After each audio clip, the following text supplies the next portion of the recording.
So nice to meet you. It's so great to be here in person. Like, I don't know about you, but you take your mask off and you're wondering what your breath smells like, and if your lipstick is on, and if your pants are going to fit. So, kudos to the brave souls out here who have braved to be in person. So it's terrific. So it's great to meet you.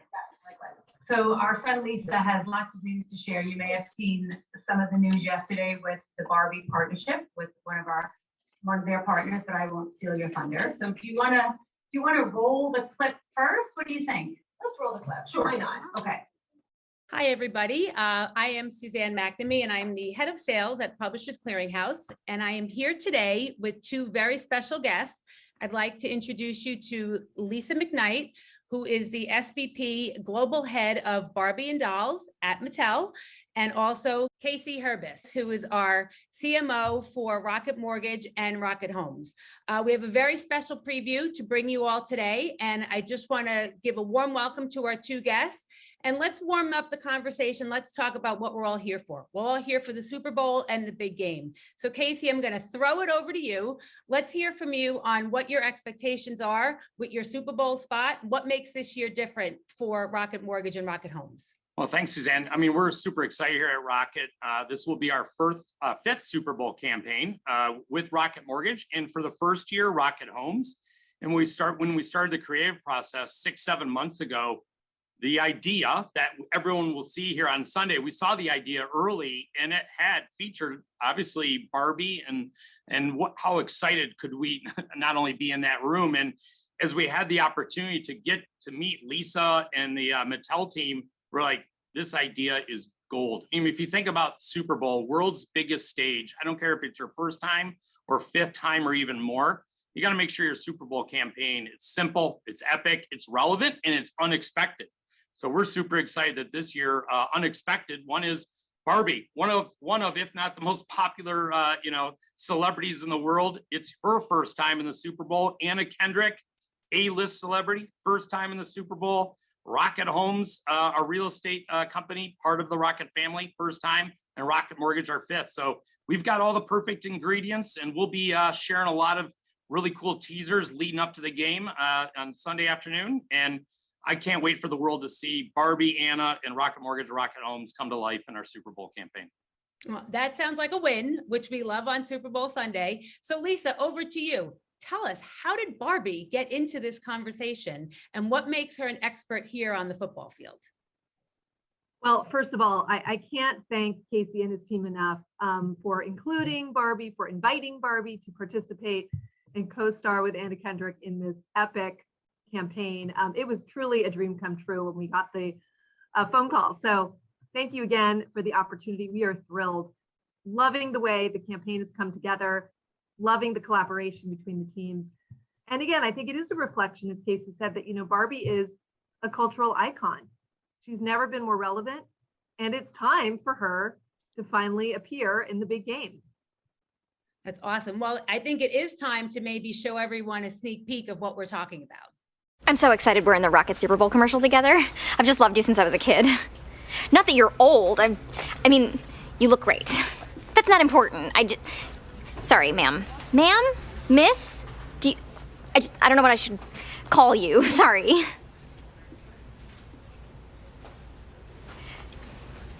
Oh, just call me Barbie. Barbie.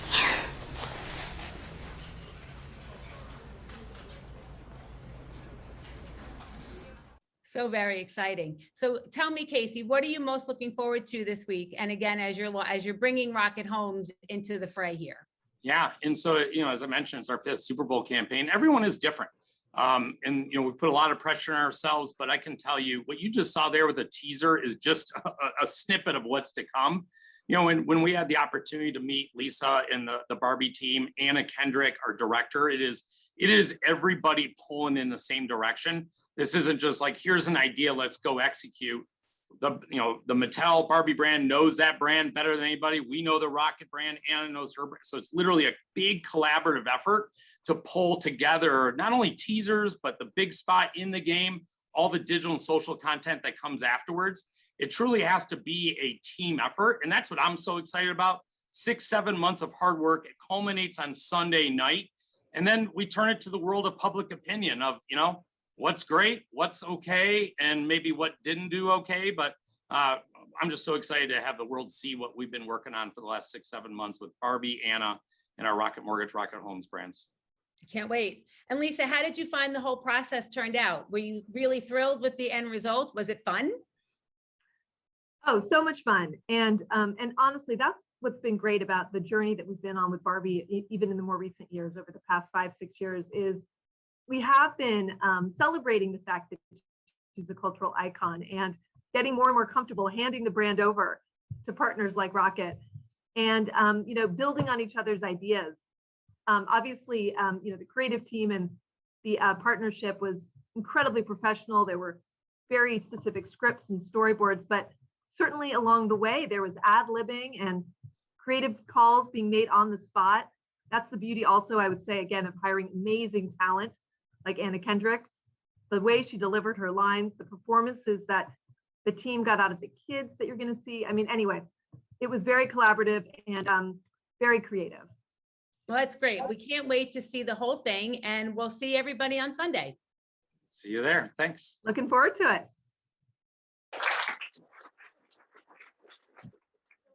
We're done. Now we're done. Okay, now we'll jump into the in-person portion of the programming. So I did do my diligence, and the Barbie that I was talking about was Beauty Secrets Barbie. Oh, okay. So when I was a kid, single mom, getting a Barbie doll was a big deal for us. And I lost the lipstick accessory, and it has still stayed with me my whole life. And I just, right before we come up here, I did a little check, and she had this big pink frilly Morgan Fairchild-esque jacket. So, and she's retailing for about $200 on eBay. So that aftermarket is real. yeah, so I may treat myself. So why don't we hop in? So it's great to be here. So why don't we start with the obligatory intro background question? And can you walk us through your 23 years at Mattel? That's amazing. And how did you land here at your current role as SVP Global Head of Barbie and Dolls? Okay, great. Well, yes, I've been at Mattel for many years. Just a quick background. Before that, I was in advertising, so I've got a true appreciation for the creative process with advertising. But in any case, I've been at Mattel for over 20 years. I've had careers within the career. I've worked on every brand in the portfolio, from Thomas the Train to Hot Wheels to Barbie, in different roles. And that's what's kept me at the company for so long. It's a very diverse portfolio. We've also got the privilege of working with studio partners, Disney and Warner Brothers. So many things to work on, different brands with different positionings, different target audiences. And it's been a pleasure. Having said that, I've always had a connection to Barbie. I've got a personal connection to Barbie. Grew up with a sister in San Francisco and played with Barbie for hours on end as kids. Even a little bit older, I was probably a 10-year-old playing with Barbie, which today kids unfortunately grow out of toys a little bit earlier. But anyway, always had a connection to Barbie. So when I got the opportunity to work on the brand, it was amazing, dream come true. I've had a few stints. I was VP of marketing for Barbie around her 50th anniversary. Then I got to pick up the business again for her 60th anniversary, 60 years young. And now the global head of Barbie and what we call our doll division. So we've got other brands like Polly Pocket and Monster High and Little Mommy. And then you might have read, we just announced we are working with Disney again on the Princess franchise, which we're really excited about, as well as a great partnership with Universal. Very exciting. I think maybe Queen Elizabeth is the only person who's had a longer reign on this earth than Barbie. Indeed. That Yes. is quite an act to follow. So what brings a good question is, so how has the Barbie brand changed or evolved over the years? Well, what's interesting is at the heart of the brand has always been female empowerment. Barbie was created by a woman who was the co-founder of Mattel. She was a business lady. She had 2 kids, Barbara and Ken. True. It's true. And her offices were near, Mattel's offices were near here in Hawthorne.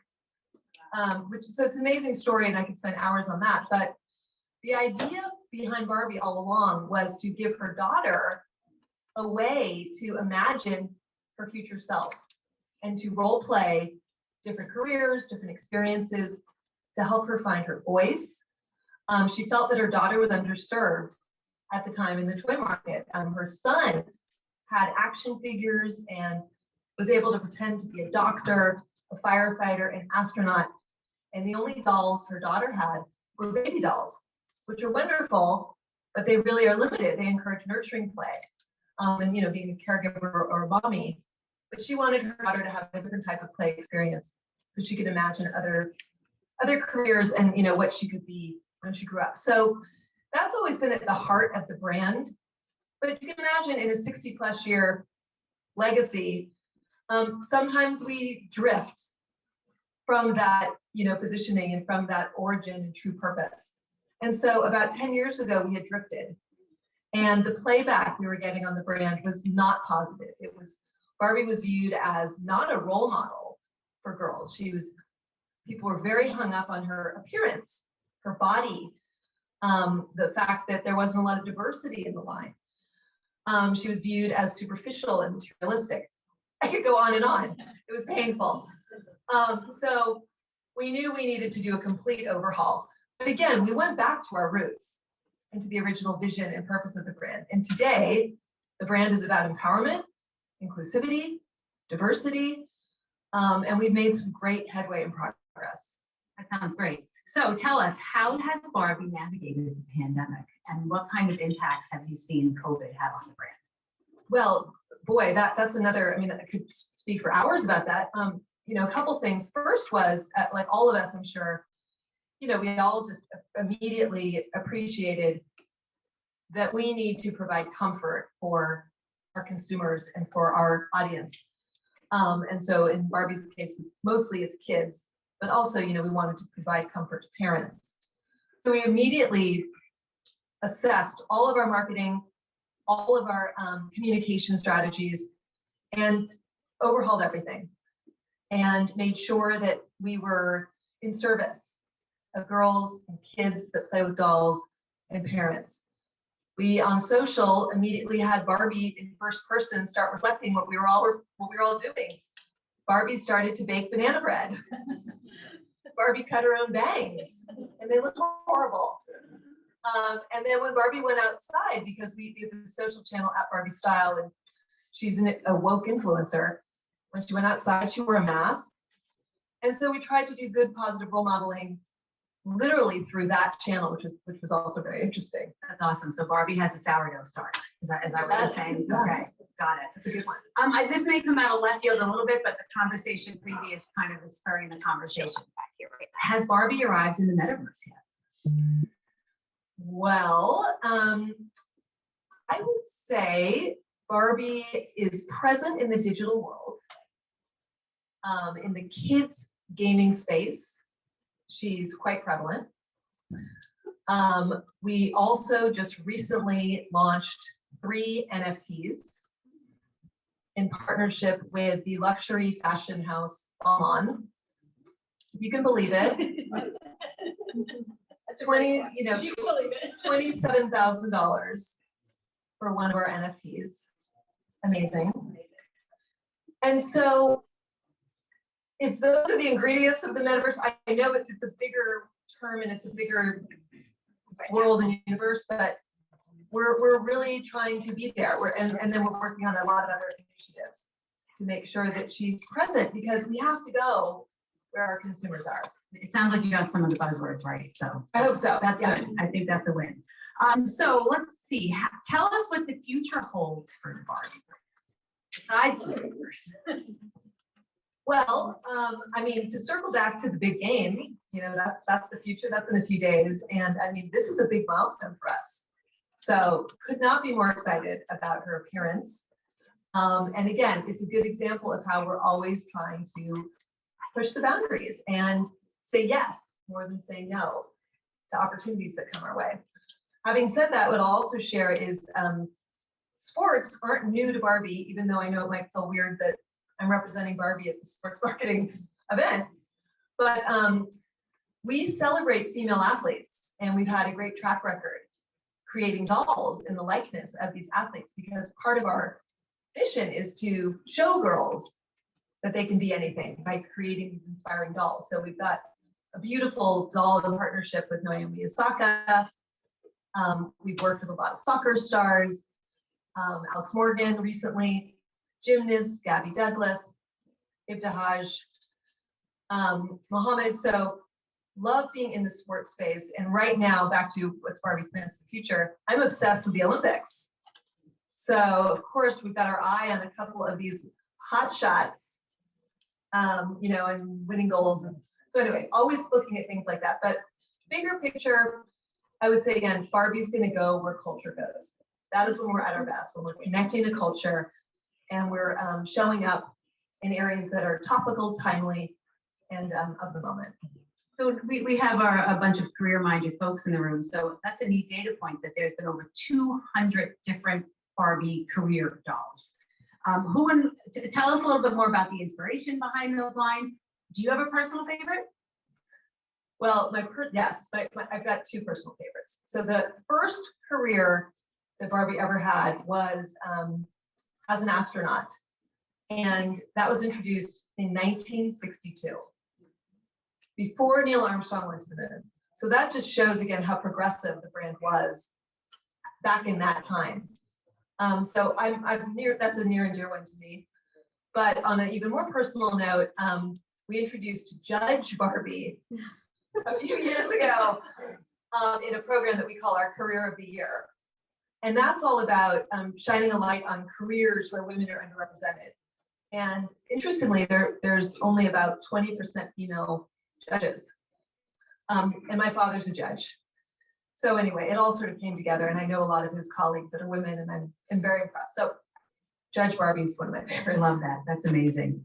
So let's talk about the experience of the Super Bowl spot. Can you tell us what it was like working with Anna Kendrick? Did she have any personal Barbie stories or her connection to the brand? Anna Kendrick is amazing. Again, A+ star.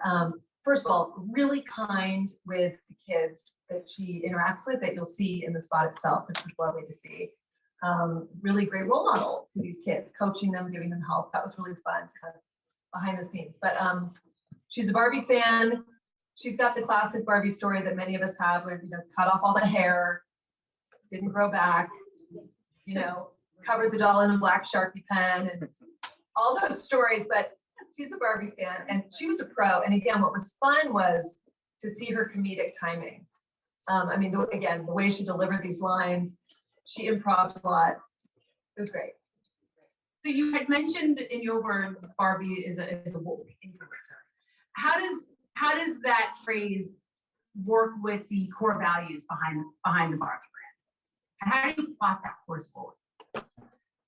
Well, everything is grounded in, you know, the values of the brand, which is to support and promote female empowerment, equal opportunity for girls and women, inclusivity and diversity. From there, we look at opportunities that are timely and topical. And if the values fit and it all matches up, we'll partner with a brand, we'll have Barbie show up at a location, we'll have her participate in TikTok.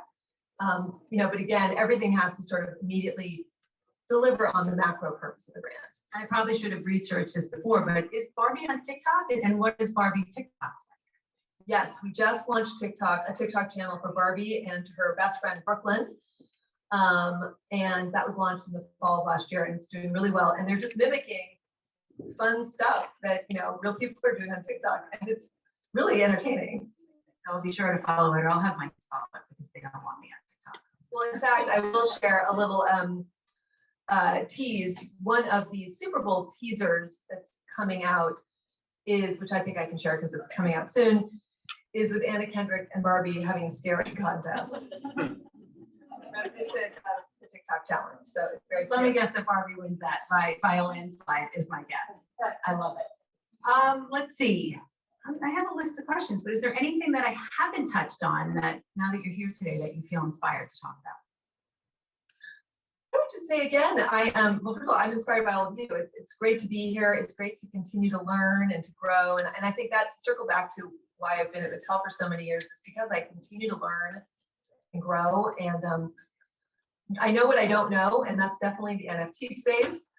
And you know, your question about the metaverse, I mean, these are all areas that are new. And I think all of us as marketers and business people, that's what we're all still doing what we're doing, because there's always something new to learn about. And even when I was saying metaverse, it still sounded so foreign to me. And I was wondering if I was even saying it the right way, because that's kind of like a disaster waiting to happen.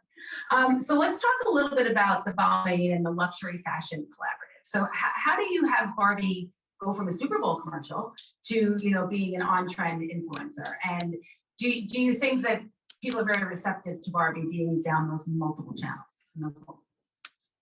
Well, it's definitely something we've got to be careful about in terms of, as you said, the navigation. I mean, the one thing about Barbie that's fun is, well, there's many things, but she appeals to multiple generations. So there's a lot of fun stuff that we can do in the adult space, and then there's stuff we can do in the kids space.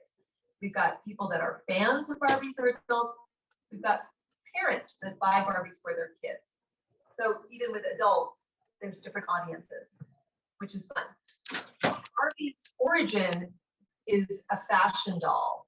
And what that means is you buy a doll and then you buy fashions, and fashion play triggers storytelling and self-expression.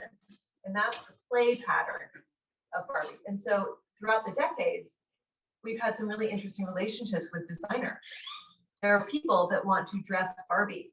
There's a lot of designers that view Barbie as a muse. And so we've had lovely programs. And yet, because we've done so many interesting things, as we get to today's world, we're meeting with partners like a Balmain. They want to do something with us, but they want to do something unique. They don't want to do what we just did with Moschino. So rightfully so, we don't want to repeat either.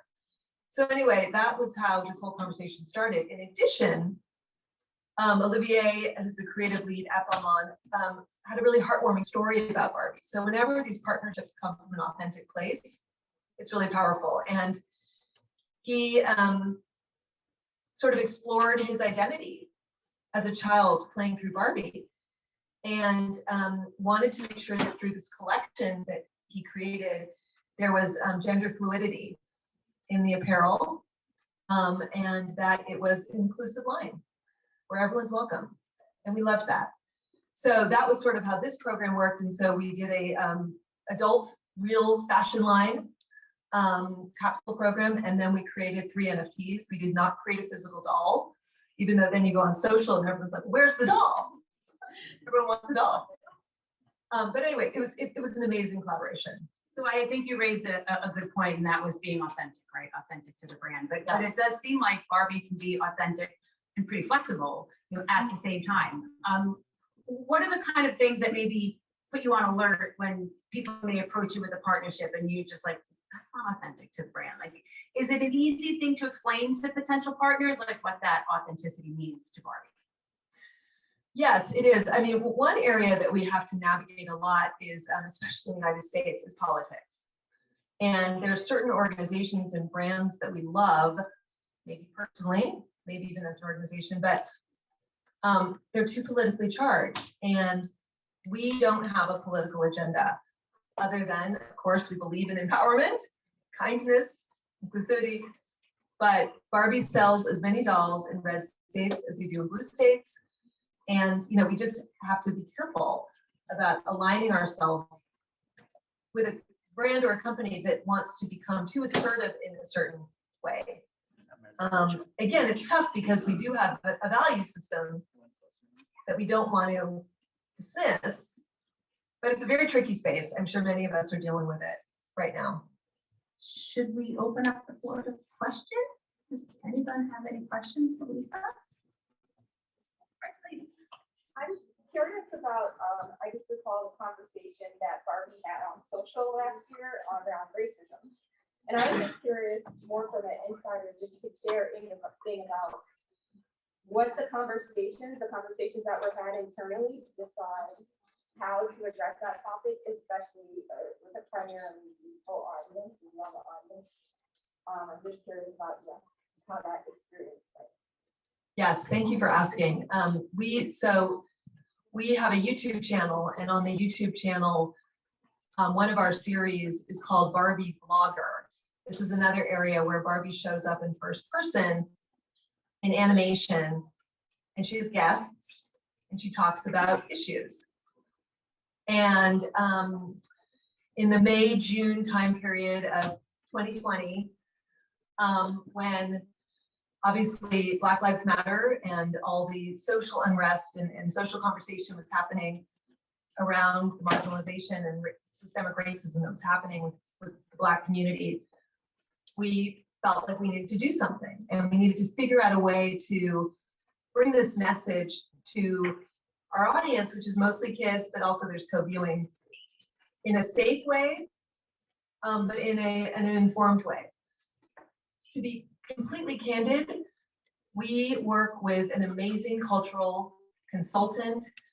We work with our own Mattel employee groups specific to community. So in this case, our Black Mattel group, because I did not have a Black employee on that particular team. So I wanted to make sure that we got it right, and we had the right conversation. So we produced a video with Barbie interviewing and talking to her best friend, Nikki, who's a Black character, about her experiences.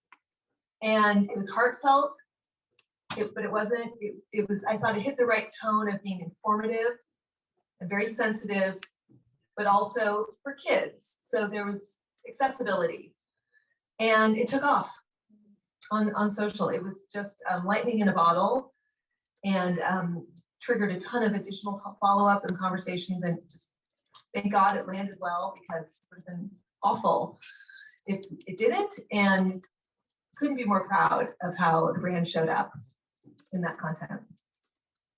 I think we have time for one more question. Is there one more question? Your hand was up first. Sorry.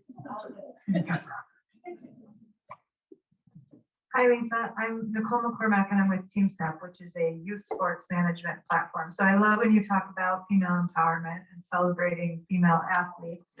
A couple of fun stats for the group. 57% of youth sports teams on Team Snap have females on their roster, and a full 1/3 of our football teams are co-ed, which is pretty awesome, I think. But one of the questions I had is, when we think about this new digital world and the metaverse, and obviously Barbie's going to go where her customers are, how do you balance that with one of the beautiful things about toys, which is it's play in real life, right? And how have you thought about how you can, even in the digital world, still encourage the in real life play for these kids? That's a great question. You know, there have been times in Mattel's history where we thought the physical toy business could be disrupted, you know, because of gaming, digital gaming, and at the time maybe it was console gaming. But what we found is, obviously it's yes and, there's value in both play experiences.